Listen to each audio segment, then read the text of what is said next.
Good evening, everybody, and welcome to Carving Up Live right here on Twitter, as well as the Carving It Up YouTube channel and the Grid Network YouTube channel. As always, I am Bryson Carver, wearing my Grid Network hat today, as I do often, but especially considering the fact that this is the last day of this show, of Carving Up Live this week, and it is also one of the final days of Grid Appreciation Week, again, celebrating 1 year of the Grid Network. Very excited to be here on what is a typical Carving It Up NFL season jam-packed Friday show. Obviously going to get into Niners and Giants in just a moment. In particular, the man, the myth, and the legend himself, sturdy Brock Purdy, still isn't lost.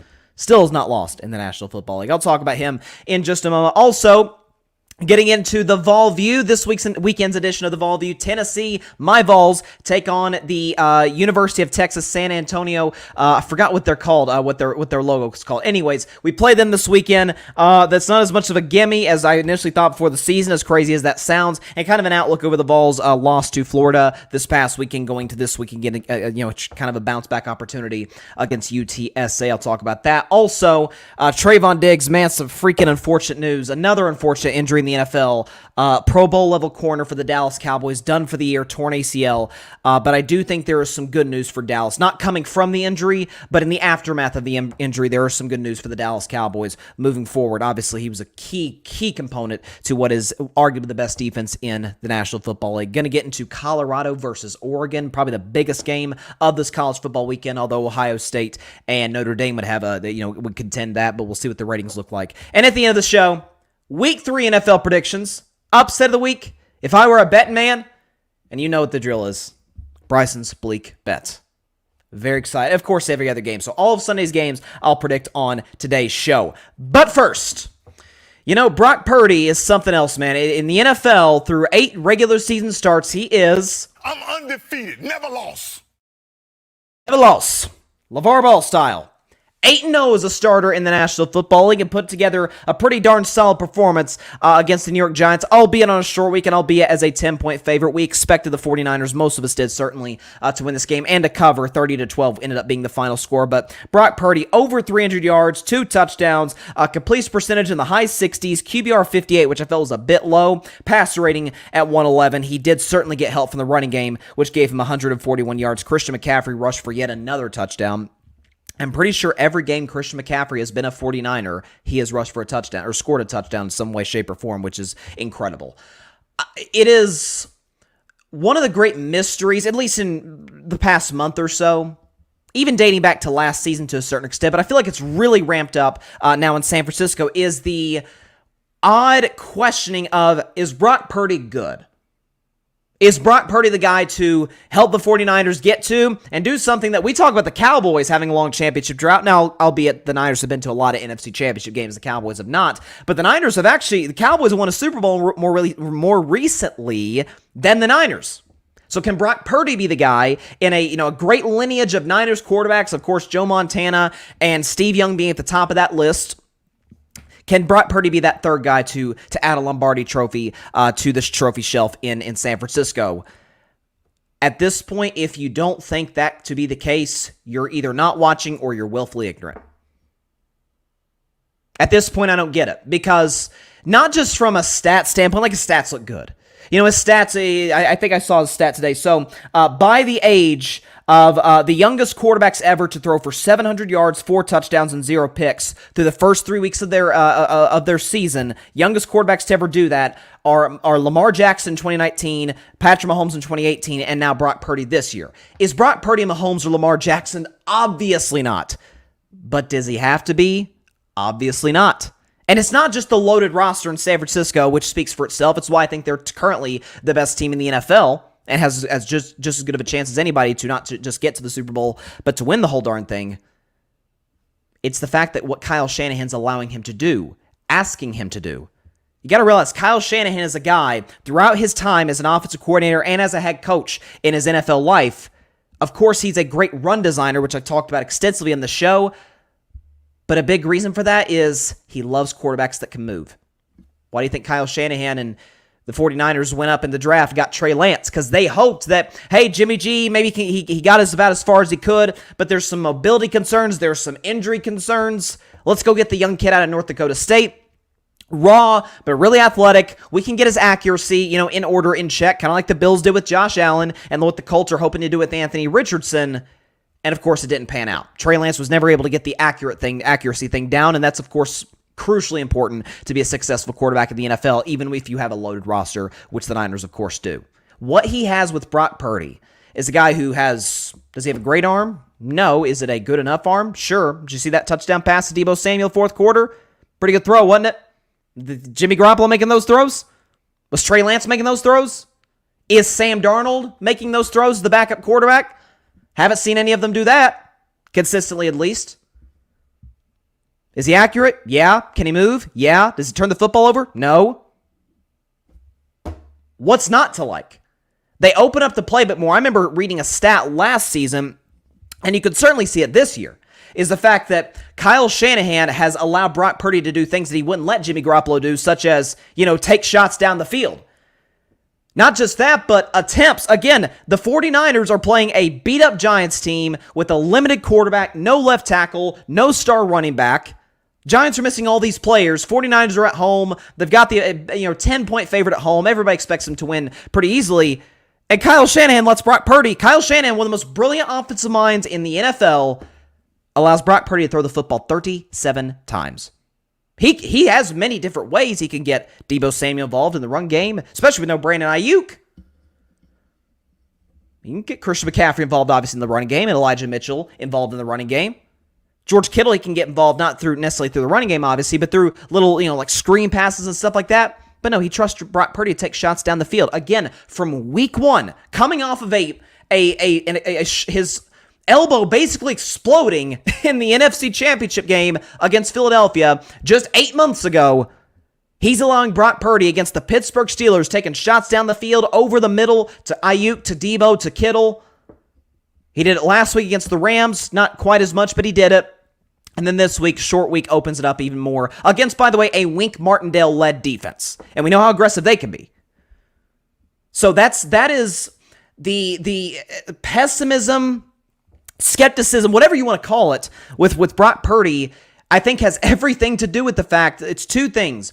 Is that, okay, if Jimmy Garoppolo, who we all acknowledge is fine, if you got Jimmy Garoppolo in your roster, you can win some games. Maybe not depending on the roster around him, but you can win some games. But there's some limitations there. You have concerns about injury. But hey, he won there. He got him to a Super Bowl. He got him to an NFC Championship game. Yeah, he's pretty good. He's solid. If that can work, then hey, sure, Mr. Irrelevant can work. It's the loaded roster in San Francisco. That has everything to do with it. Funny, Trey Lance struggled with this exact same roster, but that's another conversation for another day. And the second thing I think the people are concerned about is something that we so often, and it's not just exclusive to the NFL. You see it in the NBA too. I think you've seen it with guys like Steph Curry up until about the last 2 to 3 years. Yeah, he can shoot. Yeah, he can handle the ball.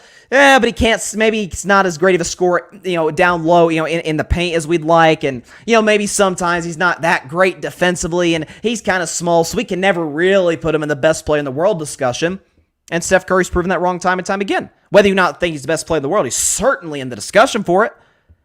Now, Brock Purdy's no Steph Curry, of course. Maybe two Bay Area athletes. That doesn't mean they're the same guy, of course. But we're so often enamored with the big arm guy. Remember Jamarcus Russell? Was it 07? Something like that when he was drafted? Jamarcus Russell, one of the biggest arms in the history of college football. Bust. Intangibles weren't there. Attention to detail was not there at all. It is with Brock Purdy. Some of that is the fact that he's got a little maybe Tom Brady syndrome where Brady's drafted 6th round. Again, Purdy is no Brady, obviously. But Brady's drafted 6th round. When you're drafted late round, I heard Shannon Sharp talk about this the other day. When you're drafted late round, you do have to put in more work than the guys drafted the 1st round. That's why the 1st round talents who do work so hard as the late round guys, they often go on to be all-time greats. See LeBron James. LeBron James, all-time talent, all-time hard worker. That's a scary sight for opponents to see. But if you are a Brock Purdy and you have the work ethic to the levels that maybe other quarterbacks don't, or you have the intangibles that other quarterbacks don't, so often, again, we're enamored by the stuff we can see with our eyes or look at a stat sheet. By the way, Brock Purdy's had solid stat sheet games, but you get the idea. Instead of just look at the fact that, okay, is he accurate? Yeah. Is he coachable? Yeah. Is he smart with football? Yeah. Is he mobile? He's that. Is his arm good enough? Sure it is. It's better than Jimmy Garoppolo's. Did the coaches trust him? Yeah. at this point, I'm not sure what the... Now, he's going to lose eventually because he's an NFL quarterback, but he's going to lose eventually. I don't think it'll be next week. They play Arizona. The Dallas game is obviously going to be huge in 2 weeks from now. But I don't get the... We've had a lot of quarterbacks go through that Kyle Shanahan system in San Francisco and not worked. Brian Hoyer, CJ Beathard, Nick Mullins was a solid backup, but never, ever showed flashes to be a guy, hey, they can win a Super Bowl with him. Who knows? Jimmy Garoppolo was good, got him to a Super Bowl, but there were still some limitations there, and Trey Lance was never the guy from the get-go. From a production standpoint, at least. Brock Purdy has been. So why are we going to punish a quarterback for having a loaded roster? Then let's punish Lamar Jackson. When the Ravens are healthy, of course. Let's punish, until he got hurt, Aaron Rodgers. Let's punish, years ago, Patrick Mahomes with all the pieces he had offensively. Again, I'm not saying Brock Purdy is Mahomes, is Lamar, is Rodgers, is even Dak Prescott. I'm not quite sure he's Derek Carr. I mean, you guys know I think highly of Derek Carr more than most, so you get what I'm saying there. But can he put himself in a position to be a top 12 quarterback? You darn right he can. Can the Niners win a Super Bowl with this guy? Absolutely. Absolutely. So, again, the skepticism of Brock Purdy it doesn't make sense to me. It really doesn't. Just because he's not the physical specimen that a Josh Allen is, for example, doesn't mean he can't be successful. I mean, by the way, again, when it comes to being smart with the football, I think we'd all take Brock Purdy over Josh Allen by a pretty big margin. It just kind of reminds me of remember, I did a segment about this a month ago about Brock Purdy. He was actually carving up the context, which I do every Wednesday. And there was this story going around like, oh man, Brock Purdy's throwing a bunch of interceptions at training camp practice. Oh, I don't know if he's going to work. I said, guys, can we just take this into account that A, you try throws in training camp, you don't try during games, and B, he just might be playing the best defense in the NFL every single day at practice. You're probably going to throw a couple picks. But when the games actually matter, he doesn't throw picks. Brock Purdy's the man. Brock Purdy is the guy to get the San Francisco 49ers to and potentially win the Super Bowl. Now, I didn't pick them to do that. I think Dallas is going to win the NFC and Kansas City's going to win it all. But would I be shocked if they get there? Of course not. Of course not. The Purdy slander has got to calm down. I don't get it. I really, again, and I knew I liked this guy when, of course, he was thrown into the fire against Miami, who was red hot at the time when Garoppolo broke his foot and played well, got him to a win. But that next game, they played Tampa, who had a solid defense, certainly a great front seven. And Brock Purdy, they were trusting him to take shots down the field far more than I ever seen them do with Jimmy or even Trey Lance. And I'm thinking, wow, the trust for a Mr. Irrelevant is amazing. I'm going to roll with Kyle Shanahan, that he knows a little bit more about quarterbacks and how to evaluate them than me or you. I'm going to roll with Kyle Shanahan in this one. Brock Purdy played very well last night. Now, in fairness, it doesn't appear to be, through 3 weeks of the season, that the Giants are a terribly good defense, when last year they were actually, I think they might have been upper half of the NFL. Like, they were solid. They made some plays on that side of the ball. Real quick, briefly on the Giants, listen. We know Daniel Jones is limited. I know there's been a lot of discussion. I remember a couple weeks ago, I think it was Tiki Barber that said, hey, Daniel Jones is better than Dak Prescott. I'm like, buddy, that's your Giants, that's your Giants loyalty showing through. There is literally nothing Daniel Jones does better than Dak Prescott. Literally nothing. Maybe run, but even Dak is solid. Not as good as he was pre-ankle injury. Like, that's not even a discussion. I heard somebody else say Daniel Jones is a fringe top 10 quarterback. No, he's not. He is not a fringe top 10 quarterback. Just because he's paid like one doesn't mean he is. This stat about Daniel Jones is kind of crazy. So we get on Kirk Cousins. I mean, every time Vikings have a game that kicks off after 7 or 8 Eastern, we're like, oh boy, Kirk's going to lose today. Kirk's going to play bad today. There's this narrative, and by the way, a lot of it's earned from Kirk Cousins. Not a terribly great, primetime record. Daniel Jones is now 1-11 in primetime. That is, since 1970, amongst quarterbacks with 10 or more starts in primetime, that is the worst record in NFL history. The only guy who's even within the same ballpark is Andy Dalton, who is 6-21 in primetime. Daniel Jones is 1-11. And that's significant because a lot of times, primetime games, standalone game, you're probably going to play a pretty good team. Your Cowboys, your Eagles, your 49ers like last night. Again, do I think Daniel Jones is a starting quarterback in the NFL? I do. I think he's shown us enough to prove that he is one of the 32 best guys in the sport. But this notion that he is amongst one of the best is false. It's even above the upper half. I've consistently said, even last year, when everybody's going crazy over Daniel Jones, I said, I'm not sure he's a top 20 quarterback in the NFL. The man threw 15 touchdowns. We talk about Daniel Jones having this breakout year. He had a breakout year because he stopped fumbling. That was always his problem since he came in the NFL in 2019 out of Duke. Like, God, the guy cannot hang on to the ball. Props to him. Fixed that last year. But again, he only threw 15 touchdown passes, and that offense was led by Saquon Barkley. Brian Dable is a brilliant head coach. And the Giants, considering the fact they added better weapons, they added Darren Waller, and they added Jalen Hyatt in the draft, I didn't expect them to win. I didn't expect Daniel Jones to play well last night. So I'm not going to bash him for the performance itself. But it still goes back to why the Giants made this move. And I hate the franchise tag. I swear to you I do. But why the Giants didn't just go ahead and franchise tag Daniel Jones last offseason and say, like, okay, can you replicate that or even do better than your 2022 performance?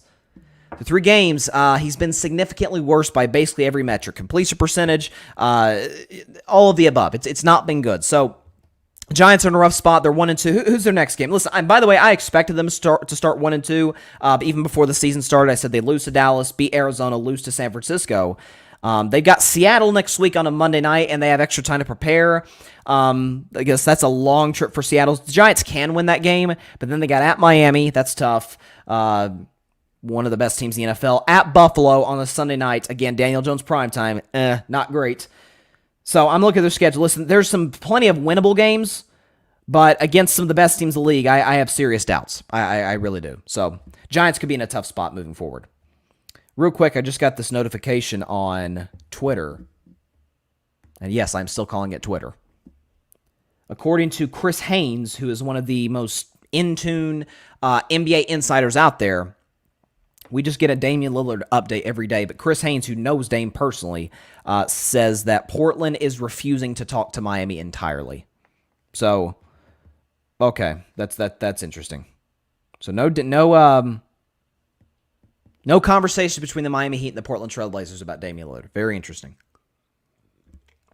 Like I said, Volve you, and of course, feel free to chime in the comment section. I'd love to hear your thoughts on either what I'm saying or what you're thinking in terms of what's going on in the NFL, and the NBA, college football, whatever the case may be. Definitely tune into the comment section. We'll get your comment up here, and I'll react to it. But shifting now to another team in the NFL, another contender in the NFL, and in the NFC in particular, is the Dallas Cowboys. Real quick, Volve you in about 10 minutes from now. Tennessee plays UTSA, so very interesting game tomorrow. But Dallas was dealt a pretty tough blow yesterday.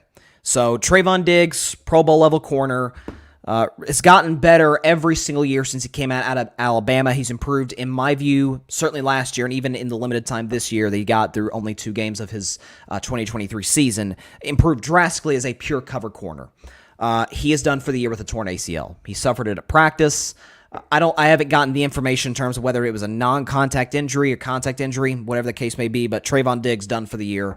Just sucks. The good news for Trevon, before I even move to the Cowboys, good news for Trevon, and of course, thoughts and prayers to him, speedy recovery, and you hope he's back in 2024 even better than ever. He's a guy who's probably not even moved in his prime yet as an athlete, and so, listen, it'll be, of course, a tough recovery ACL, but so many athletes have come back from the ACL, particularly guys who are, at a younger age, so I have no doubt, and certainly thoughts and prayers to him for his recovery and his mental state, which has to be tough given the expectations coming into the season.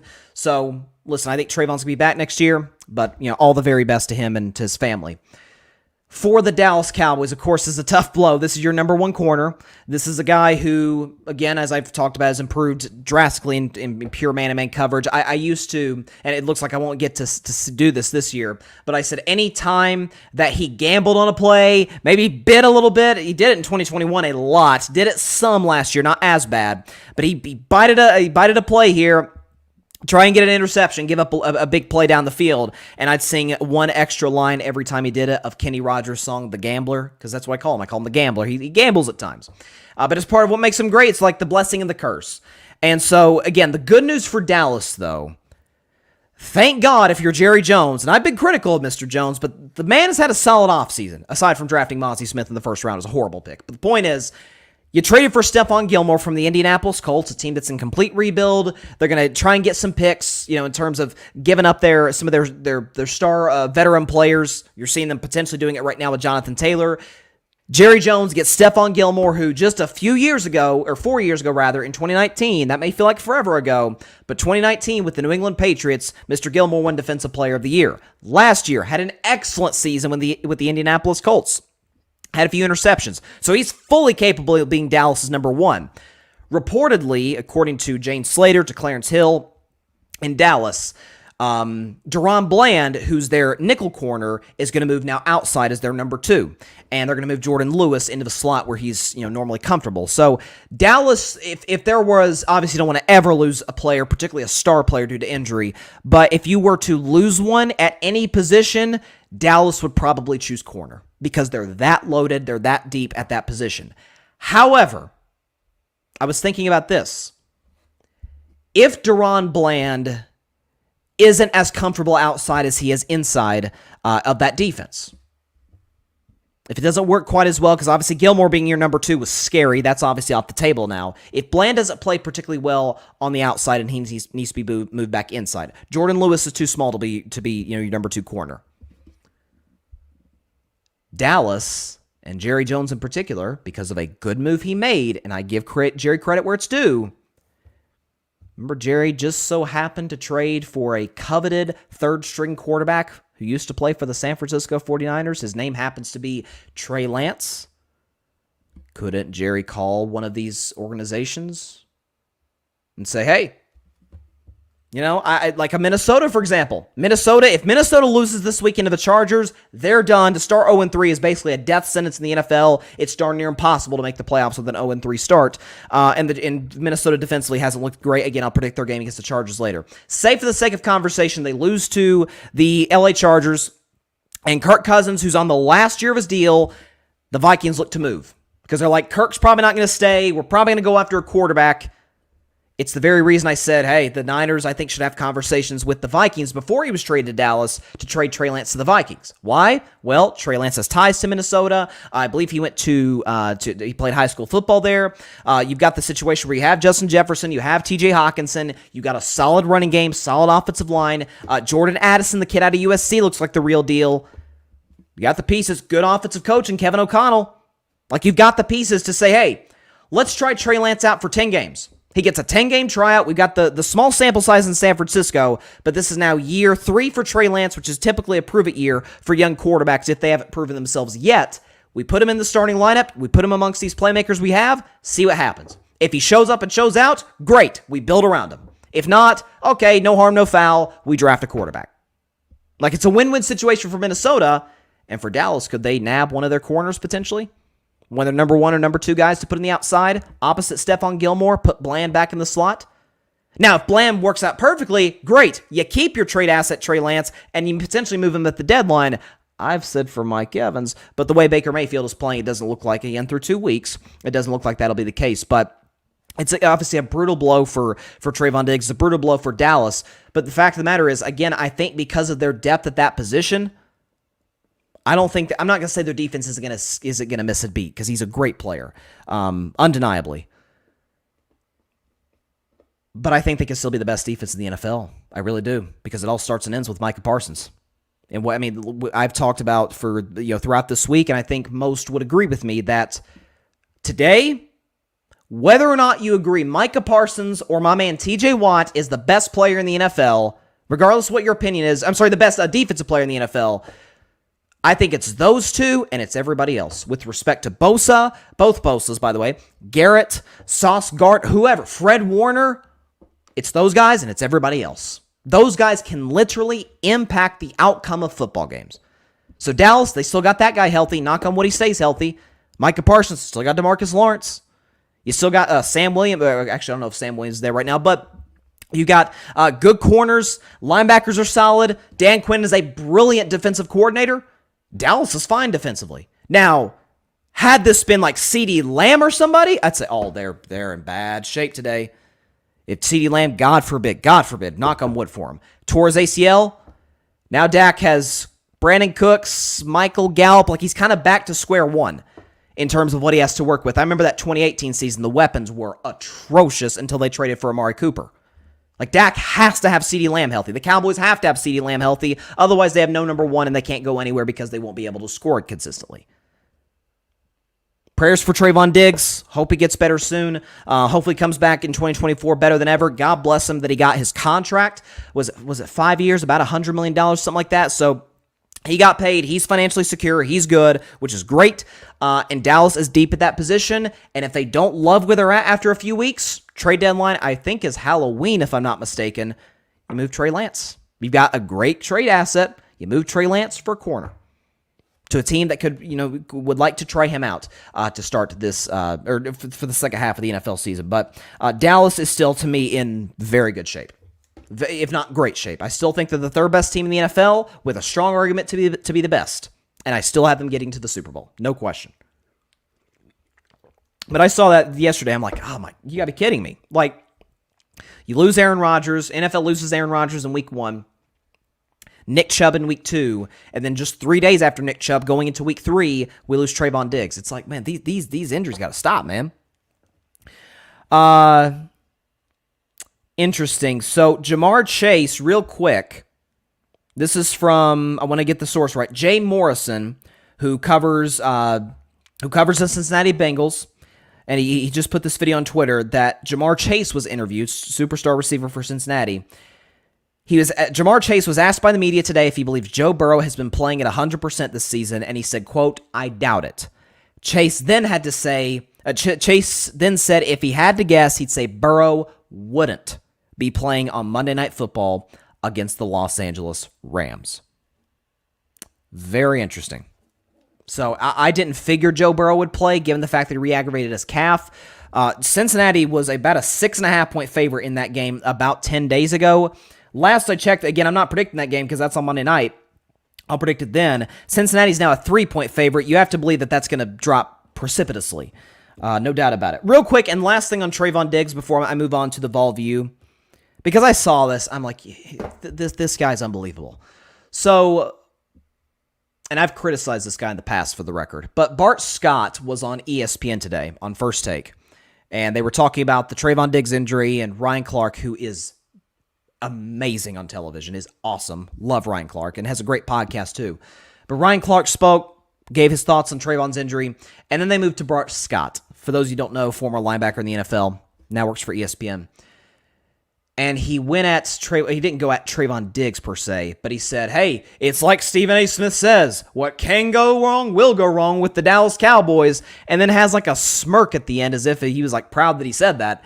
And Stephen A., who I secretly believe is a closet Cowboys fan as much as he talks about them. I think Stephen A. likes the Cowboys, honestly. Anyways, but Stephen A. said, nah, this is not the time for that. Like, the man got hurt. It's a season-ending injury. I'm not joking about that. Like, that's not what Stephen A's talking about with what can go wrong will go wrong. It's more like they'll screw it up, a bad call by McCarthy, or Dak will throw picks, or whatever the case may be. It's not injuries. You don't joke about injuries. And so, listen, Bart Scott's the same guy that said he blamed T. Higgins for the hit on DeMar Hamlin that left him where he suffered cardiac arrest. He blamed T. Higgins for the hit. It's like, bro, that's a routine hit. Why you blame a guy? He also said in the past that there should be a bounty on Joe Burrow.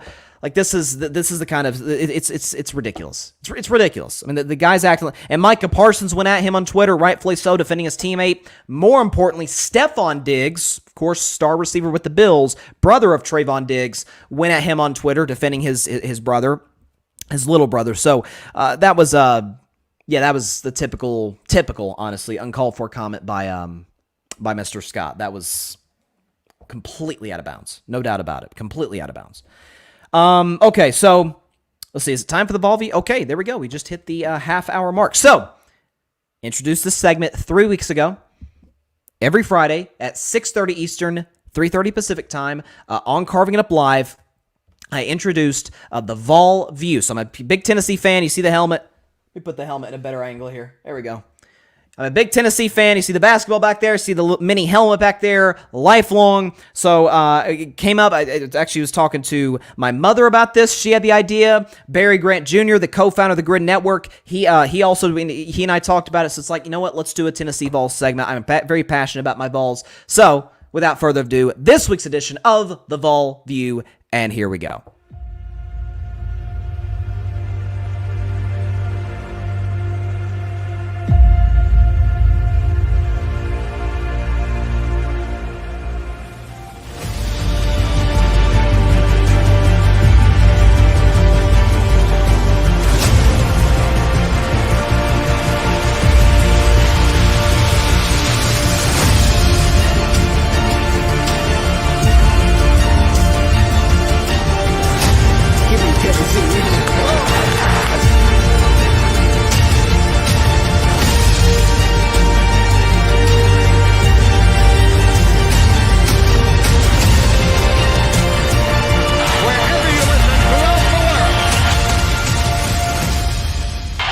Football time in Tennessee.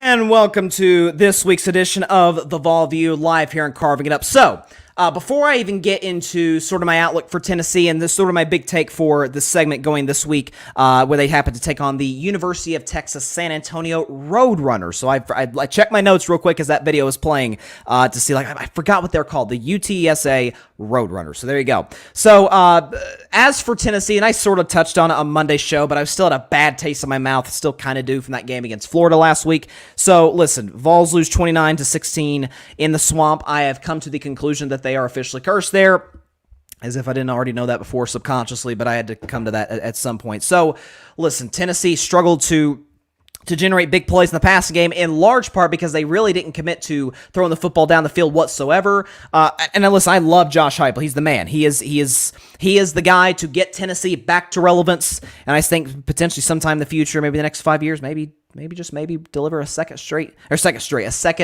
national title game appearance and win, potentially for my Vols. Anyways, I can dream, can I? But listen, Tennessee last week against Florida struggled badly. Plays in the passing game, struggled to protect the quarterback, protect Joe Milton, which is sort of we'll get to in just a moment. And then defensively struggled badly against Florida in their running game. Florida ran for 183 yards. Something else too that plagued Tennessee was they only had one turnover, but they had 10 penalties to Florida's 5. And Florida's 5 penalties went for 30 yards. Tennessee's went for 79. A lot of undisciplined penalties, jumping off sides on 4th and inches.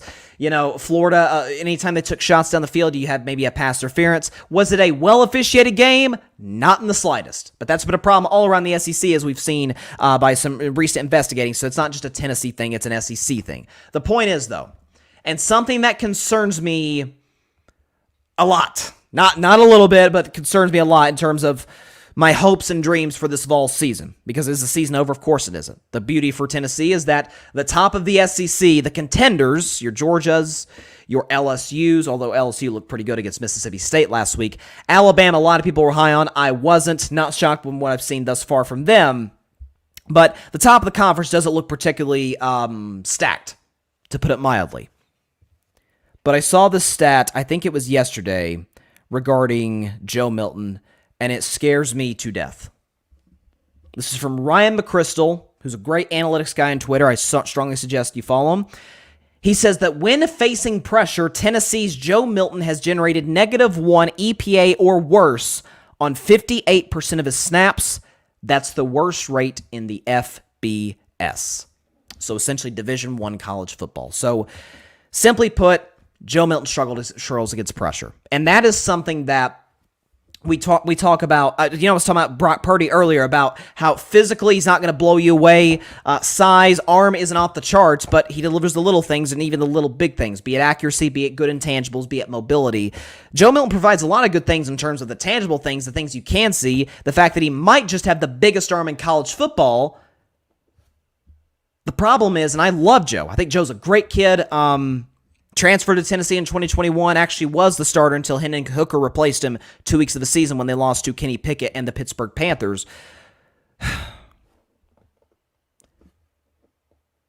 Milton does not have near the intangibles that Hooker did, despite having more talent. Hooker was actually pretty good against pressure. Stood in the pocket, delivered tough throws, could move, and at least had the awareness to move in and outside of the pocket. Again, both guys are mobile.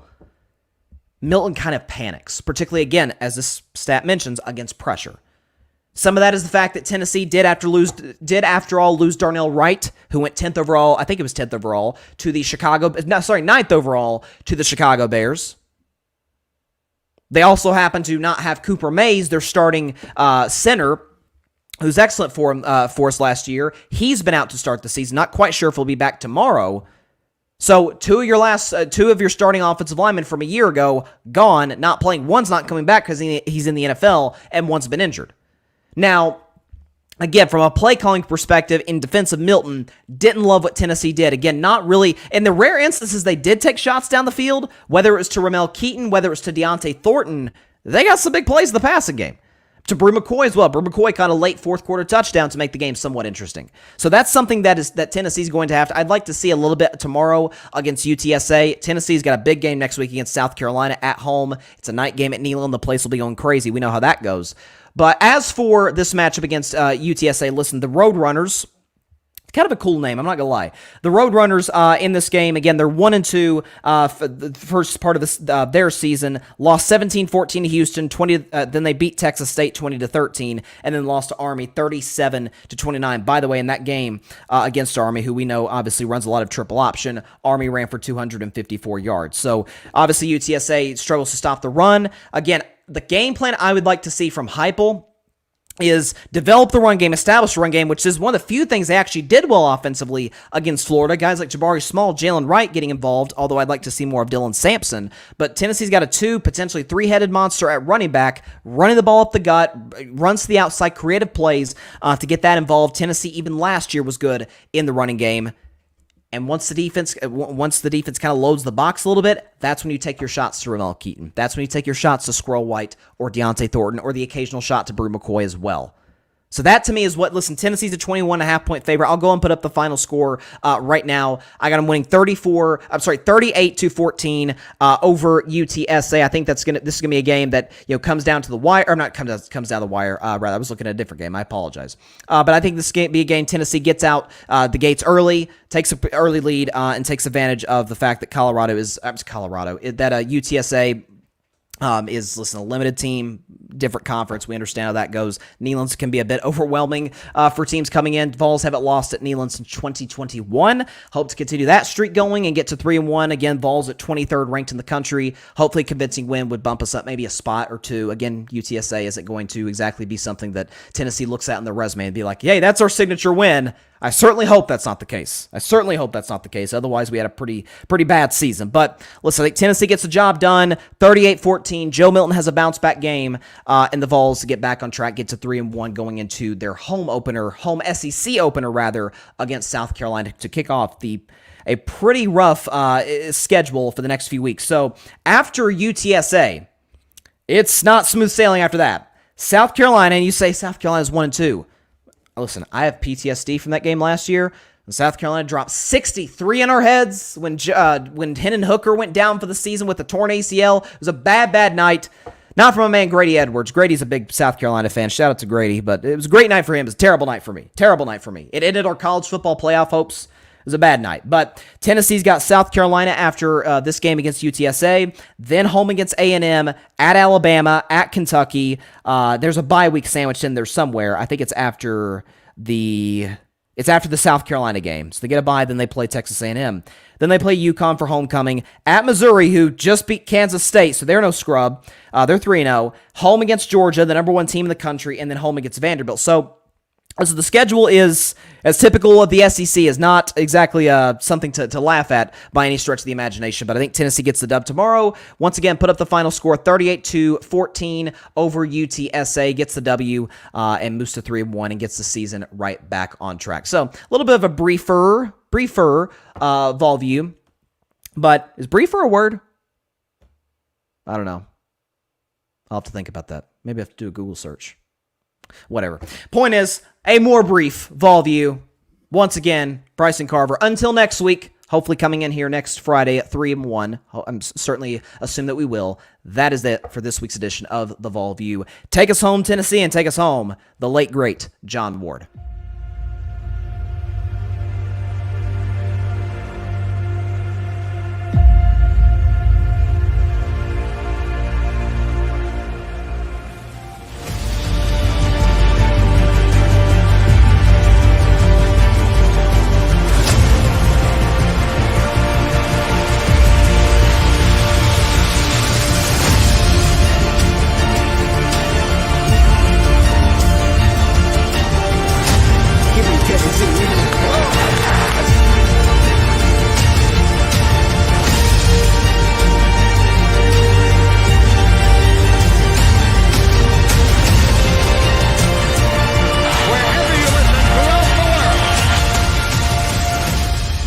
It's football time in Tennessee. I just did a Google search real quick. By the way, thanks for those who tune into the Vol View. Again, about to predict Colorado and Oregon. By the way, and give an overview of what is going to be a stacked weekend of college football. Like, this is one of those weekends where the college football slate of games might be just as good, if not better, than the NFL games. Doesn't happen much, although hopefully with NIL and with conference realignment, that won't be the case. But real quick, just Googled, briefer is a word. I don't know, my brain just shut off there. I'm like, is that a word or not? Briefer, just for those who are curious, according to Google, is a person who presents detailed information and offers instructions to someone, especially in preparation for a task. Okay, so that's actually talking about, that's not using that word in the context that I was using it in. Okay, so I don't know. I guess I'm going to do some more research about this. Along with my college homework, I'm going to have to look at that. I don't know. I want to always give good grammar on the show, okay? My mother she has instilled it in me. I know she's listening. Shout out to you, Mom. She is not only a grammar savant, she is also, to a certain extent, and I love her for it, the grammar police. And so I've kind of had a little bit of that instilled in me, like, okay, I got to get the grammar right. I don't want to, I want to sound good. I put the commas in the right place. I saw, by the way, I'm so totally getting off track here, but Patrick Mahomes, then we'll get into Colorado. Patrick Mahomes I think it was when Aaron Rodgers went down with the Achilles. And let me pull up the tweet, because Mahomes had a grammar situation and he fixed it, which props to him. Let me pull up the Mahomes tweet, because I think it was when Rodgers went down. Let's see. So this would have been last week or a couple weeks ago. Okay. So Mahomes tweeted talking about Rodgers, hate that man, ... praying for the best.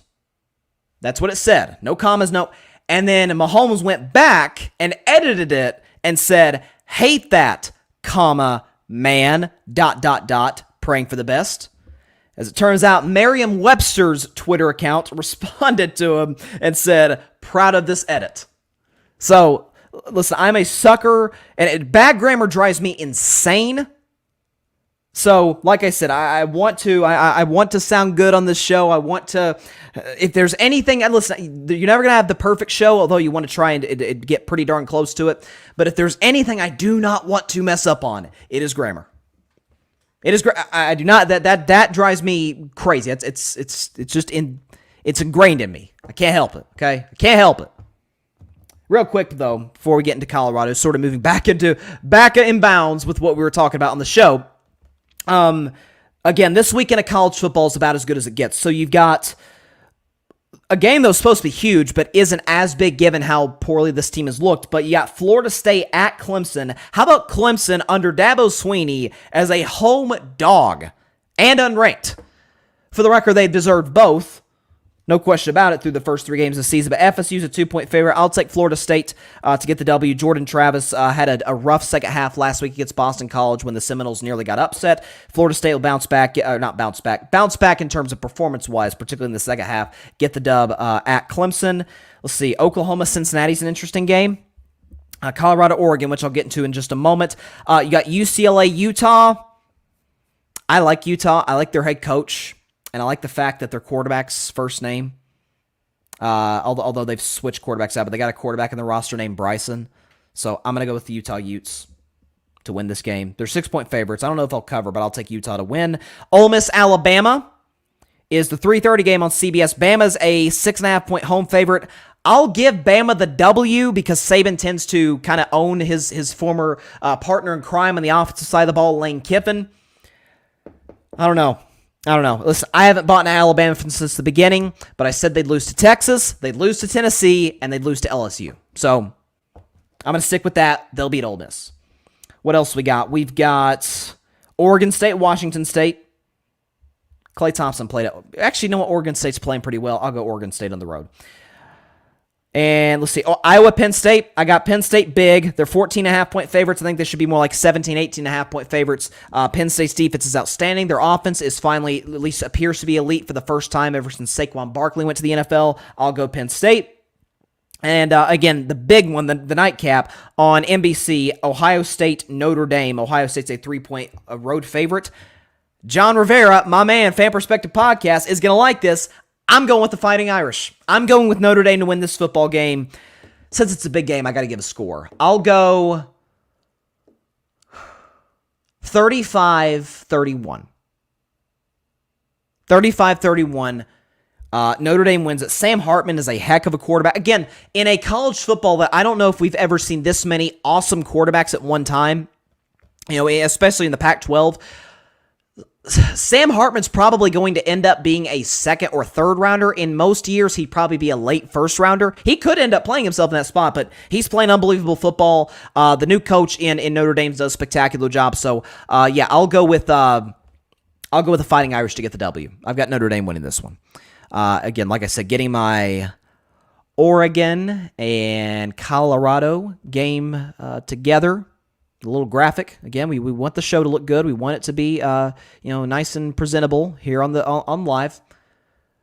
All right, here we go. Just downloaded the image. Okay, just download the image of Colorado and Oregon. So, you know what? This is a big enough game. I should probably put some background music on. So I might actually do the intense background music. Do we have it? Okay, I think here it is right here. Okay, so Colorado's playing on the road against Oregon. This really is their first big test. I mean, these are the type of games that could decide potentially if guys win trophies or not. I'm talking about Shedeur Sanders potentially winning the Heisman Trophy.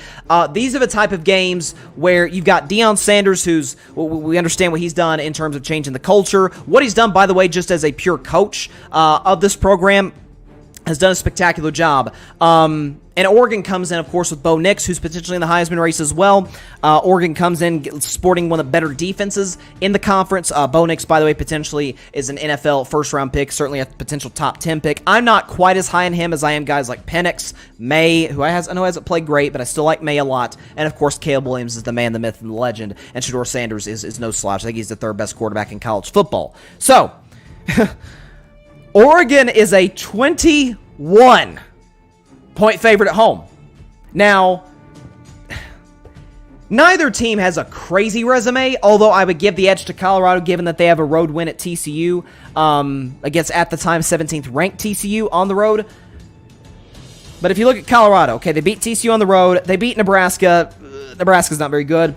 And they got by Colorado State by the skin of their teeth. Evidently, the AP wasn't terribly impressed because they dropped Colorado a spot in the polls, in the rankings. Oregon State, on the other hand, again, their resume is not near as impressive. I shouldn't say not near as impressive. Not impressive at all, really. They have a win against Portland State, albeit they pulled a Kobe Bryant, God rest his soul, and scored 81 against Portland State. Barely escaped Patrick Mahomes' alma mater, Texas Tech, who's terrible in the Big 12. barely escaped by 8 points against Texas Tech. Had to have a big-time second half in order to do so. And then they took care of business against Hawaii, won 55-10. So neither team's really been tested. Here's the things. There's a lot of things that concern me about Colorado coming this matchup. First and foremost, Travis Hunter is out potentially for the next few weeks with, I think, a lacerated...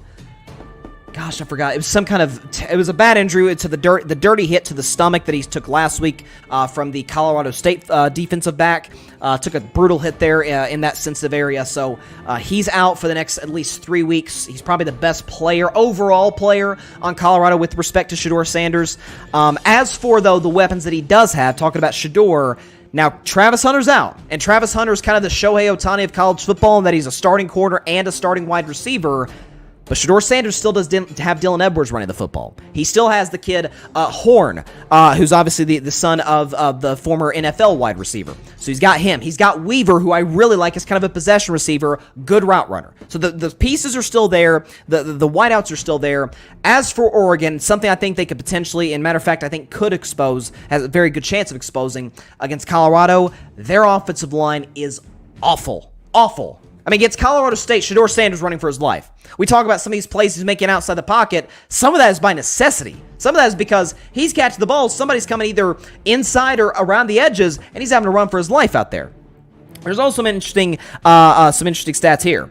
And we talk about, again, winning up front. It's not sexy. It's not something we talk about. We talk about the quarterbacks and the receivers and whatnot, but winning up front is huge. I just mentioned Colorado's offensive line. Their defensive line isn't particularly great. So Colorado allows 2.2 yards before contact per attempt. That ranks 76th in the nation. Oregon, on the other hand, averages 5.9 yards before contact per attempt, ranked third in college football. So that's not a good combination for the Buffaloes. Oregon's also gaining 3 or more yards before contact on 35% of attempts, which ranks 31st. Colorado is allowing 3 or more yards before contact on 27% of their attempts, ranked 77th. Now, Bucky Irving, who's the starting running back for Oregon, is excellent. He's a great kind of yards after contact guy. So, winning up front, if Colorado wants any chance to win this football game, winning up front is going to be absolutely crucial on both sides of the football. More I was thinking about this, though. Again, I think 21 is an insane spread. I'm just telling you right now, take Colorado plus 21. Take that. I'm just trying to help you win money. When Colorado played TCU, they did get beat a lot, especially in the defensive line up front. They did give up a lot of big plays. They did give up a lot of points, 40 plus to be exact. And Shedeur Sanders, not just with Travis Hunter, but with the other guys I mentioned, Weaver, Horn, Edwards, made plays, threw for 500 yards. I'm not a big Bo Nix guy. Colorado's being doubted. This is fuel for Deion Sanders. I'm going to close my eyes. I'm going to say with conviction, the Colorado Buffaloes get the upset. 45-41 over the Oregon Ducks. Throughout the week, I'm like, okay, I'll take Oregon, but I've always said take Colorado the points. The more I looked at it, I'm like, okay, there's a formula for Colorado to win this football game. I've seen it in the past. Again, both the offensive line and defensive line scare the crap out of me if I'm a Colorado fan. It does. Oregon's going to get a bunch of yards. Bo Nix going to have a huge game. The Oregon running game is going to play well. But we saw what Shedeur Sanders did, albeit against Colorado State. We saw what he did in that second half, particularly late fourth quarter overtime with no Travis Hunter. Can he do it again? Can Deion Sanders put together an excellent game plan? Can Deion Sanders have his guys ready to go, given the extra sort of fuel that's being dumped this game in terms of them being 21-point underdogs? What I'm kind of hoping for to a certain extent is for an Oregon player to say something out of pocket, or an Oregon coach to say something out of pocket. Because listen, Colorado did not take Colorado State that seriously. Let's be honest, last week that game would not have been close had they have done so. Colorado wins and sets up, potentially, one of the greatest quarterback matchups in college football history. Potentially. If you remember, one of, if not the best, was when Joe Burrow and Trevor Lawrence played LSU versus Clemson national title game in early 2020. It was January of 2020. It was the 2019 season. And Joe Burrow got the best of him. Joe Burrow had the greatest year that any college quarterback has ever had, in my view. Albeit Trevor Lawrence was spectacular that season as well. if we get, because USC is USC. I think they might be off this week because they've had a pretty soft schedule thus far, albeit it's the Pac-12, or although it's the Pac-12, so their schedule will get tougher as time goes on. Oh, I'm sorry, USC goes on the road to Arizona State, but USC's a 34.5 point road favorite. I'm pretty sure they'll take care of business. I don't know about 34.5, but they'll take care of business. If Colorado wins this football game, which I think they're going to, because we've doubted Colorado before, and I shouldn't say we. Folks have doubted Colorado before, and they made people look like a bunch of idiots.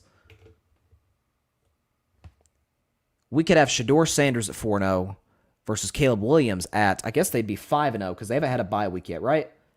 USC is 3-0, so they'd be 4-0 as well, assuming they take care of Arizona State, which they will probably. Shedeur Sanders versus Caleb Williams. Woo! I sound like Ric Flair there. That's scary. That is as good of a college football quarterback matchup as we've seen. By the way, Lincoln Riley versus Deion Sanders, USC. And I've said, by the way, I said last week, and when I didn't know if I was going to pick Colorado or not, I decided to do so, that I felt better about Colorado beating USC than Oregon just because I think they match up better up front against USC, and USC's defense, is terrible. Alex Grinch is a horrendous defensive coordinator. So if Colorado wins, they go to that game with momentum. That's a home game, by the way, and that's an early kickoff. I think like 10 a.m. kickoff in Boulder, Colorado. It's gonna be on Fox with Gus Johnson, Joel Klatt, and the call. That is gonna be interesting.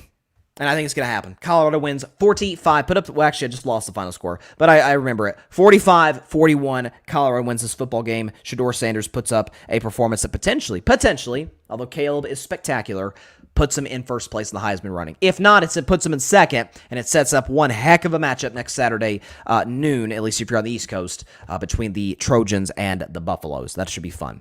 Okay. So again, we've went over predictions in college football, the Vol View. I think Tennessee takes care of UTSA. And as far as I sort of predicted college football weekend as well, I got Notre Dame getting the upset at home, which is crazy to say, but Notre Dame getting the upset at home against Ohio State. Sam Hartman has a big game. And I'm gonna roll with Colorado. They're gonna get exposed up front, but Shedeur Sanders will not get exposed, and those receivers will not get exposed. I'm rolling with Colorado. Now that said, got a lot of really good NFL games this weekend.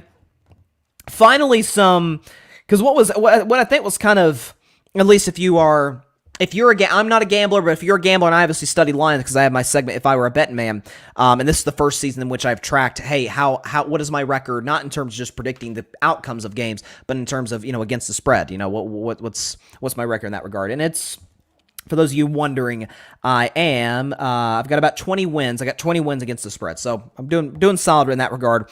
But what I love about Week 3 in the NFL this week is we have some big lines, whereas last week we really didn't. And so it was kind of hard to pick an upset of the week if I were a bet man because the lines were kind of tight. But for this week's slate of games, love my picks. I'm 1-0 already. Who knows? Maybe I go into Monday 14-0, chance to go 16-0. My best record I ever had during a week was week 2. I think it was 2020. I went 14-2. I think I'm going to go 16-0 this week. And here's why. Let's put the background music on, the simpler background music for the regular season games, and get this thing kicked off right now. Starting with one of the games this weekend that is going to be impacted by a tropical storm by I think it's called Ophelia. I'm pretty sure. A little Shakespeare reference, so to speak. But you've got the Indianapolis Colts and you've got the Baltimore Ravens. Baltimore, big favorites at home, -8.5. Now, for Indianapolis, you've got Anthony Richardson, who's not going to play. He's dealing, I think, still with the concussion. You've got Gardner Minshew coming in. We understand his track record as a history as the starter with the Jacksonville Jaguars. The Jaguars should be grateful to my man, the mustached jorts guy, for helping them get Trevor Lawrence in 2020. They should thank him for doing that. But he was the backup last year with the Philadelphia Eagles, played well against Dallas, but ended up losing the game. Did not play well against the Saints the next week, and it almost cost the Eagles the number 1 seed before Hurts came back to save the day against the Giants. But the point is, he's a solid backup. He's a guy I've consistently said for the last few years I'd actually take him over Baker Mayfield. It's not that I think Baker's trash or I think Baker's a solid backup, although he's not playing like one. He's playing like a starter. But listen, you've got Gardner Minshew has a good track record, puts up some solid stats, albeit, maybe not, doesn't equate to wins all the time. But he's going to have his work cut out against the Ravens defense that is missing some starters. They're missing Marlon Humphrey. But listen, when you consider what they could do on the front seven, what they did to Joe Burrow last week, you've got Baltimore coming in this game with no Odell Beckham Jr., and their top 2 running backs both hurt, one obviously gone for the year. Here's the good news for Baltimore. It is, again, going to be played in likely, potentially, a monsoon. Kind of like what we saw with Chicago last year when they beat the 49ers in week 1 a season ago. You could kind of see that with this and a couple of other games as well that we'll get to. If Indianapolis had Jonathan Taylor healthy in this game, I'd take them in the points maybe to win outright. But because listen, while they have Todd Monken, while they have these weapons, they can still run the football very effectively, particularly with Lamar Jackson. I'm going to roll with the Baltimore Ravens to win this game 20-10, so not a crazy high score. I don't know what the over-under in this game is, but I'm going to take Baltimore to win 20-10 to cover the 8.5-point spread and to get the W to get to 3-0 and retain first place in the AFC North. Speaking of a team in the AFC North, a team that is struggling mightily offensively, and I'm loving every second of it as a Steelers fan, we've got the Tennessee Titans going on the road to take on the aforementioned AFC North struggling offensive team, the Cleveland Browns. Cleveland in this game at home is a 3.5-point favorite. So essentially Vegas is saying if this was played on a neutral site, then the Browns are just a half-point better than the Titans. So the way I view this game, and I don't believe that this game, it doesn't look like it's going to be the case, that Cleveland is going to be drastically affected by this tropical storm. It does not look to be the case.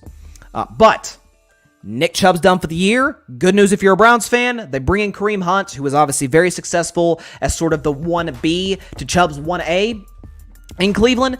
In terms of what he did running the football, he's very capable of going for over 1,000 yards, so he knows the playbook, so good pickup by the Browns. I'm shocked that he was still a free agent, so that's a little weird. And the kid 4 they have is a good backup running back, so they're fine in terms of running the football. Their offensive line is still one of the best in the NFL. My concerns for Tennessee is the fact, going back to what we were talking about with Colorado, Tennessee's offensive line is not good. It's had its moments from time to time. It did a solid job, particularly in the second half, of protecting Ryan Tannehill, who, for the record, is playing better than Deshaun Watson as we sit here today. If this game comes down to running the football, you could argue both sides legitimately. Tennessee has Derrick Henry, Browns have Kareem Hunt and Ford, so both teams are fine in terms of running the football. Here's what I'm concerned about, though. It's the confidence for Deshaun Watson. It's his uncomfortability, so to speak, in the pocket. And Tennessee can get after the quarterback. We saw what they did last week to Justin Herbert. Remember what they did to him in the red zone of that game, late game, to force a field goal, and the Titans ended up winning the game in overtime? You have that aspect of it as well. And Mike Vrabel, who's a defensive coach, understands the game plan, just like Mike Tomlin did, to bring guys after Deshaun Watson, make him make bad decisions with the football, which he's fully capable of doing, as we've seen throughout the first part of this season and the 6 games from a year ago. I'm going to go with the upset. It's not my upset of the week, but I'm going to go with the upset. The Titans win this game 24-20 on the road against the Cleveland Browns. They've had an extra day to prepare. I'm rolling with Mike Vrabel. I'm rolling with Tennessee, and the Titans win this game. Again, the Browns lost a game to a Steelers offense that literally can't score points. Can't score points. Did not. I saw the stat, and I'll get to Pittsburgh later when they play my Steelers, when they play the Raiders on Sunday Night Football. It'll be my last pick of the show, obviously. But I saw a stat that Pittsburgh did not run this is mind-blowing, a single play inside of Cleveland's 30-yard line. Tennessee's got a better offense. Tennessee's got DeAndre Hopkins. Tennessee's got Derrick Henry. And Ryan Tannehill, hate him or love him, is playing solid football right now. So at least he did last week. So I'm going to go with the Titans in the upset, 24-20. Moving on to the Denver Broncos on the road against the Miami Dolphins, one of the NFL's hottest teams, if not the hottest team in the NFL through this first part of the season, the young season, the Miami Dolphins, and the Denver Broncos, who are in an absolute, I said if they lost to Washington, their season would be over. They lost to Washington, albeit they got screwed on a missed pass interference call on the 2-point conversion, but that's neither here nor there. Now, Miami is a 6.5-point favorite at home. This is actually the Dolphins' first home game of the season. I'm all over the Dolphins here. Listen, I know the desperation for Russ, for Sean Payton. I think I saw a stat that Sean Payton is something like 53-30. I think I might be butchering that, but he's over 20 games over 500 against the spread when he's an underdog. We understand that. But this is a Miami team that is rolling in hot. This is a Miami offense that seemed like it can't be stopped. And by the way, this is a Denver Broncos defense that hasn't played that well to start the season. They struggled in the second half against Vegas. They struggled badly in the second half against Washington, albeit some credit should go to Washington, Eric Bieniemy, and frankly, Sam Howell for how he played, outplaying Russ in the second half. I could see a scenario in which this game is kind of nip and tuck tight throughout the first half of this football game, and Russ goes back into what he's been doing through the first couple games, and that's being a bad second-half quarterback. Completion percentage isn't good. Touchdown-interception ratio isn't good. Passer rating is bad. I think that's going to be something the Dolphins' defense takes advantage of. The Dolphins' offense takes advantage of a Broncos' defense that's kind of reeling a little bit right now. I'm going to roll with the Miami Dolphins to get to 3-0 and covering the 6.5-point spread, rather. 31-21 over the Denver Broncos to get the W and to retain first place in the AFC East. So moving on to Bryson's Bleak Bet. It is the one game every single week that I have absolutely zero confidence in predicting, but hey, you got to predict the games every single week. I'm going to go ahead real quick. Cut the music just for a moment. Because this game, frankly, doesn't deserve music, we'll turn it back on for the next game. So, I'm obviously a content creator on Carving It Up. I love doing it. This show and y'all's support means everything to me. It, honest to God, does. But one thing that I have in common with basically anybody that has a screen, TV, phone, tablet, computer, is we're all content. We're content consumers. That's why the NFL has been so popular over the course of, especially the last few years. Now that streaming's come into the play, the NFL's ratings have been through the roof. The NFL's popularity, I think, has potentially never been higher. This game could dent that. It really could. Because we watch games, I've said for 2 years in Carving Up, is a quarterbacks league. And we could potentially have the worst quarterback matchup of 2023, bar none, unless these two play again. This game, in absent quarterback play, is going to be ugly for the simple fact that the tropical storm is going to affect it. This game features Mac Jones of the New England Patriots and Zach Wilson of the New York Jets. The Patriots are 2.5-point road favorites in this contest in the Meadowlands. First of all, I'm pretty sure my man Alfred Parslow Jr. of the Grid Network, it's my guy, pretty sure he's going to be there. He works for the Jets at every home game at MetLife Stadium. And I want to extend my condolences to him as well as to everybody who will either be in attendance or force themselves to watch it on their television. Because the fact of the matter is Mac Jones is, how do I say this? Is not very good. He's not very good. Going back to the end of his rookie year on, he's been bad quarterback, and Zach Wilson is worse. I've said Mac as a backup. I think Zach Wilson's potentially not even an NFL quarterback to begin with. Decision-making terrible. The coaches want him to throw as little as possible. It's kind of a problem if you ask me. And his arm strength is great, but it's kind of irrelevant when he can't throw the ball on time and on target, and he's not terribly coachable. That, combined with two excellent defenses, which the Patriots and Jets, of course, have, with two great defensive coaches in Belichick and Saleh, could potentially put us in a position where we have a pretty awful football game. So again, the Patriots are 2.5-point favorites in this matchup. And again, this is as bad of a quarterback matchup as we can have. We actually had this matchup in I guess this would have been week 11 of the 2022 season, November 20th of 2022. The Jets went to Foxborough to play the Patriots. And Zach Wilson, this football game, went 9 for 22 for 77 yards. Mac Jones, he had a solid completion percentage, but all in all was not Not great, only, through 246 yards. Struggled. And the game was decided by a walk-off punt for a touchdown. I forgot what the kid's name was returning for a touchdown, but the score was 3-3 with basically 30 seconds left. It was a bad football game. I'll just throw up the score right now. Do we have the score? Okay, there it is. Patriots 9, Jets 6. Okay, there's no need to talk about this anymore. We'll go ahead and move on. Patriots 9, Jets 6, and I hope I don't have to witness a second of this football game outside of the highlights. Okay, moving on to now a more lighthearted segment and a bigger segment. It is time for my upset of the week. Give me the Washington Commanders over the Buffalo Bills 19-17, and here is why. You might be asking yourself, Bryson, why the low score? Well, it is, after all, this is the third and final game, potentially, that's going to be affected by the tropical storm. This is a game in which Washington comes in, boasting one of the league's better offenses, with Sam Howell, who's playing excellent football under the new offensive coordinator, Eric Bieniemy, who, shocker, is actually a decent coach, contrary to what I guess was once popular belief.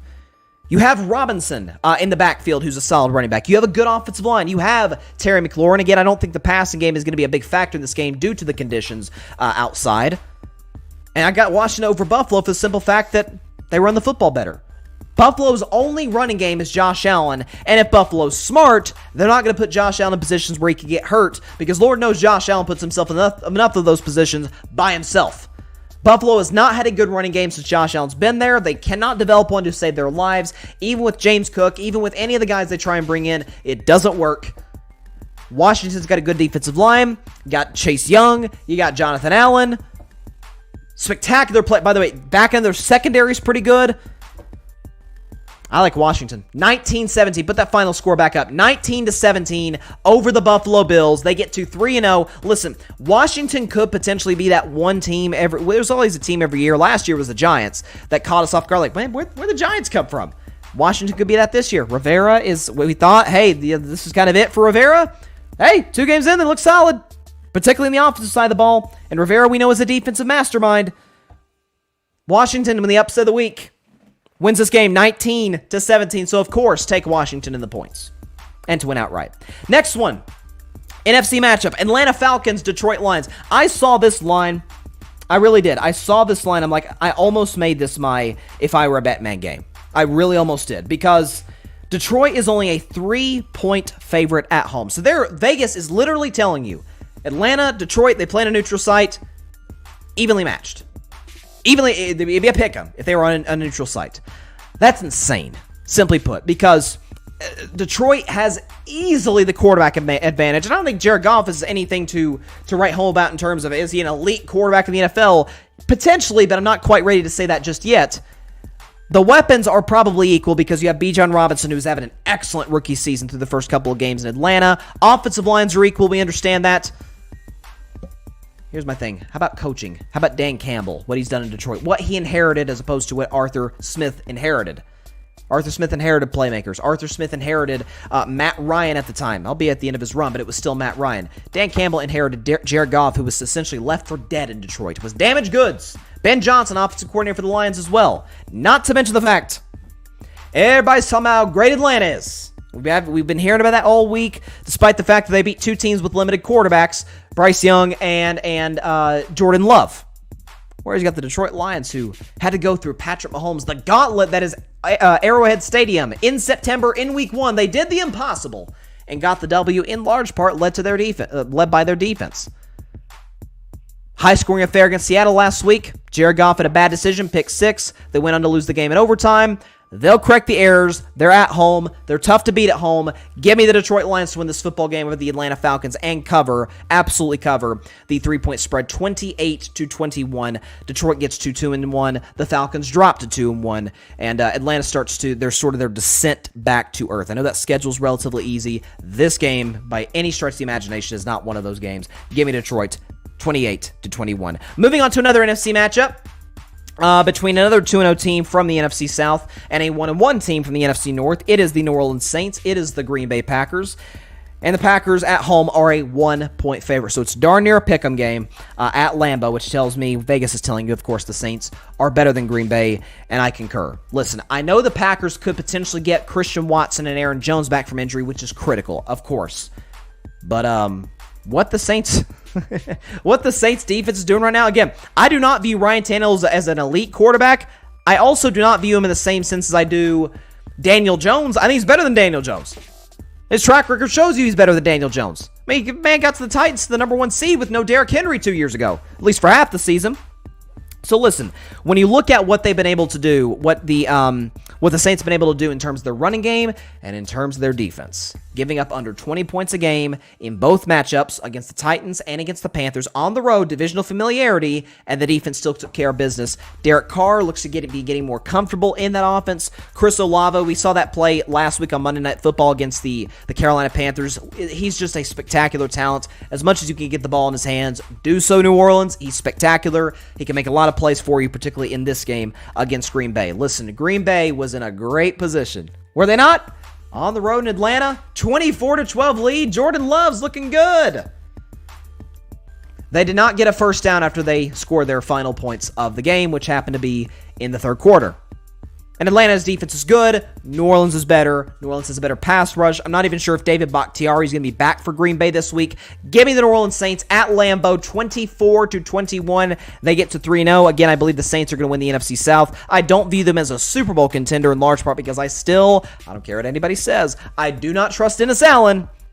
That said, give me the Saints 24-21 over the Green Bay Packers. So, moving on to our next matchup. Divisional matchup in the AFC, the Houston Texans and the Jacksonville Jaguars. Both teams coming off of week 2 losses. Jacksonville, an 8-point favorite at home. Listen, I thought for a second about taking Houston with the points. But listen, this is an offense, to Houston's credit, they got going late game. But have you seen Jacksonville's defense? What they did to Kansas City last week with Kelsey coming back from injury? What Kadarius Toney did, getting involved with the football in his hands, albeit he had the fumble. Sky Moore making plays in the passing game. Mahomes, that made him struggle a little bit. Made him sweat a little bit with the pressure. Broke up some big screen plays.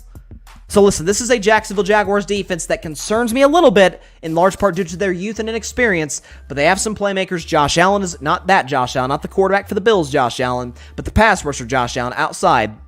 You have Trayvon Walker, who could potentially, again, he was after all the number 1 pick in the draft just a year and a half ago. He can play. That secondary led by Jenkins is really good. I think it's Rayshon Jenkins is his name, I think. Doug Peterson, of course, the offensive play calling mastermind he is with Trevor Lawrence. I think that'll be a problem. And listen, Houston is still kind of a building culture.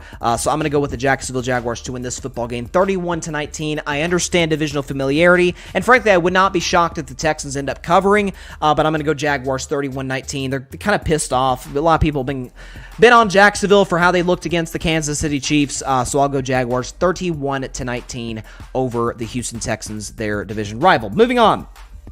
Last early window game, and this is a big one. This is a do-or-die type game. I'm not going to say it's like a Week 3 playoff game, but it's as close to a playoff game as you could possibly have in Week 1. Because they have 2 0-2 teams, 2 talented 0-2 teams, the Los Angeles Chargers and the Minnesota Vikings. Again, this is yet another matchup in which the home team is favored by only a point. So, again, Vegas is saying this is darn near a pick'em in Minnesota. So, Vikings are 1-point favorites at home. Listen, they're coming off of 2 really tough losses, especially the first loss of the season against the Tampa Bay Buccaneers. Kirk Cousins threw a bad red zone pick. Baker Mayfield went off on that defense in the second half. And then 4 days later against the Philadelphia Eagles, DeAndre Swift, Jalen Hurts gashed that defense, ran up the middle, outside, wherever they wanted. Okay, that Eagles offensive line dominated the Vikings defensive line throughout the night. I actually thought it was a more impressive win than the Eagles got credit for. Kirk Cousins played excellent, particularly in the second half, but it wasn't quite enough to overcome what the defense was not able to do in terms of stopping the run. Here's the difference, though. These are the Los Angeles Chargers, after all. And Justin Herbert is, of course, a spectacular talent, as I've religiously stated for 3.5 years on this show. And they have plenty of targets, be it Keenan Allen, be it Mike Williams, be it Austin Eckler. They've got those guys, and they had them the last 2 weeks when they couldn't execute offensively down the stretch against Miami, couldn't execute offensively down the stretch against Tennessee, couldn't get stops late game against Miami or Tennessee. You're telling me that with an extra 3 days to prepare that Kevin O'Connell, nobody's exactly going to mistake him for Kyle Shanahan or anybody or Andy Reid, but Kevin O'Connell was, after all, the guy who took over a team that couldn't win close games. Oh, he took over. All of a sudden, they won a bunch of close games. They're 0-2 this year in one-score games. I think this could be a one-score game in which they take advantage of. They take advantage of an inept, clueless Chargers coaching staff. The Vikings win this game, save their season for the time being, 28-24 in what could be the most entertaining game of the 1 o'clock window. Give me Minnesota 28-24, and my prediction is that Monday, the next day, on my show, we'll be talking about Brandon Staley fired and Kellen Moore as the new interim head coach. Love it. As a Dak Prescott guy, if Kellen Moore becomes becomes a head coach. Love it. And the Chargers will continue to nosedive. Moving on to the afternoon slate of games. The Carolina Panthers, the Seattle Seahawks. Seattle is a 5.5-point favorite at home. Big win for Seattle last week on the road against Detroit. Put up an excellent offensive performance. Geno Smith was amazing. Tyler Lockett, DK Metcalf. Everybody got involved in the passing game. They were excellent. Carolina, on the other hand, they're 0-2. This is, we talked about the NFC South as potentially the worst division of football. For what it's worth, they got 3 2-0 teams. Again, for what that's worth, and thus far my predictions, I think the Saints are going to be one of those teams to get a W. I do not think Atlanta's going to win, but you get what I'm saying. So, kind of a must-win for Carolina. Although, listen, the expectations were crazy through the ceiling for the Panthers, given kind of the turmoil, the new head coach, new pieces, number 1 draft pick at quarterback. And speaking of which, that number 1 draft pick at the quarterback position, Bryce Young, is out. Is dealing with, I think, an ankle injury. So, veteran quarterback Andy Dalton steps into the mix. And I'm going to tell you right now, I'm taking Carolina and the points. Not to win outright, but Carolina and the points. This is a team that can run the football pretty effectively. Again, the offensive line is probably worse than I gave it credit for. I don't think the receivers are bad. I don't think DJ Chark and Adam Thielen suddenly forgot how to play football. I don't think Hayden Hurst forgot how to play football. They just happen to play 2 really good defenses, Atlanta and New Orleans. Seattle's defense is good.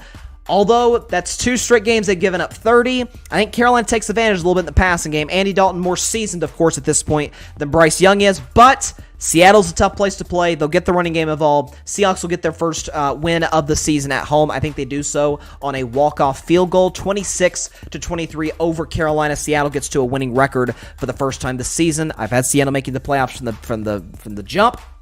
And so I'll roll with Seattle to win 26-23 over Carolina. And it is now time, ladies and gentlemen, for my favorite segment every week. It is time for Bettin Man. If I were a betting man, I'm looking at the Chicago Bears and the Kansas City Chiefs. And I already know what you're thinking. Whoa, Bryson, this is a 12.5-point spread. What are you talking about? I'll tell you exactly what I'm talking about. I'm talking about a Kansas City Chiefs offense that hasn't looked particularly good through the first 2 weeks of the season. But as I said on Monday's show, when they beat Jacksonville, only scored 17 points, the defense kind of led the way.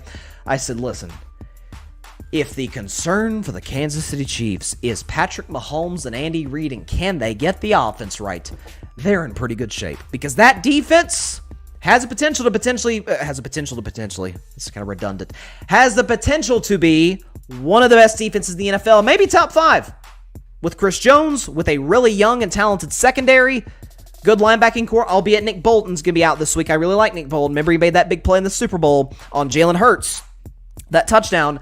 So listen, this is going to be a situation where you got the Bears coming in 0-2. They looked completely incompetent offensively. Justin Fields has had a bad first 2 weeks, particularly with decision-making, with holding the ball too long. That's been a problem for him from the get-go. DJ Moore, we saw the soundbite. I think it was Devin White, the Bucs linebacker, telling DJ Moore, man, they ain't using you right, man. When you used to play in Carolina, they used you right. Chicago ain't using you right. You think there could be some turmoil in that locker room? Justin Fields had to clarify some comments he made in the middle of this week saying that he's blaming the coaching staff for his struggles. He didn't say that. He clarified it saying that it's not what it sounded like. I take accountability. A lot of turmoil in Chicago. I thought this could be a fringe playoff team. I was dead wrong. I think Kansas City's against one of the worst defenses in the NFL, by the way, if not the worst. Certainly was last year. Arguably is this year in Chicago. They made Jordan Love look like a freaking Pro Bowler. Kansas City wins big time at home in Arrowhead, potentially, with Taylor Swift herself in attendance. Travis Kelce said he invited her to the game. We'll see if she shows up. Maybe performs at halftime. Who knows? Maybe they forfeit when it's I said 38-13 for Kansas City to cover on if I were a Bettin Man segment. If Kansas City's up 38 to nothing through 3 quarters, can we just forfeit the fourth and have Taylor Swift do a concert at Arrowhead? I think the fans will be receptive to it. Maybe bring Travis Kelce out and sing Shake It Off or something. I don't know. Okay, moving on. Second to last game, you got the Dallas Cowboys going on the road to the Arizona Cardinals. Dallas, another 12.5-point favorite. This time, though, Dallas on the road, 12.5-point favorites. So Dallas, of course, losing Trevon Diggs, which was a brutal loss for them, albeit I still think their secondary will be good, and I do not think their secondary will be in a position to get really exposed by any stretch of the imagination against a Cardinals offense that has Rondale Moore, has Zach Ertz, has some pieces, but guys at Hollywood Brown as well, not guys that are just going to make plays over the top consistently. I got to admit, I look at this game. Watch out, Dallas Cowboys. I know you're, in my view, the third best team in the NFL, in some eyes, the best team in the NFL, and you could certainly make a very compelling case for just that. The Arizona Cardinals have a guy at the quarterback position. He is no Dak Prescott. He isn't. But they have a kid. He's not really a kid. He's in year 7. His name is Joshua Dobbs. He just so happened to be the quarterback of my Tennessee Volunteers from 2013 to 2016. Was pretty successful there, given the limitations the coaching staff had the time he was there in Knoxville. And I don't know if you've been watching, but Joshua Dobbs looked pretty good. Looked very good against the New York Giants defense at home just a week ago. Ran for a touchdown, threw for a touchdown, was accurate, showed off his arm strength from time to time. This is a great Dallas defense, but Joshua Dobbs is a bit better of a test than Zach Wilson. And dare I say, almost as much of big of a test as Danny Dimes, as Daniel Jones. I thought about it. I'll take the Cowboys, obviously, but I'm going to take the Cardinals in the points. Cardinals plus 12.5. Dallas, it's kind of a look-ahead game. They got Belichick and the Patriots next week. Then they got that huge game on the road against San Francisco 2 weeks after that. Dallas, they're kind of smelling themselves a little bit right now, albeit maybe that's tempered a little bit with the Trevon injury. But I think Dallas, maybe Dak doesn't play quite as well, and you guys know I'm a big Dak guy. But this is a Cardinals defense that can make solid quarterbacks look a little bit ordinary. I like Sam Howell. Made him look solid at times, or made him look ordinary at times. I'm going to take Arizona. Arizona the points, but Dallas to win.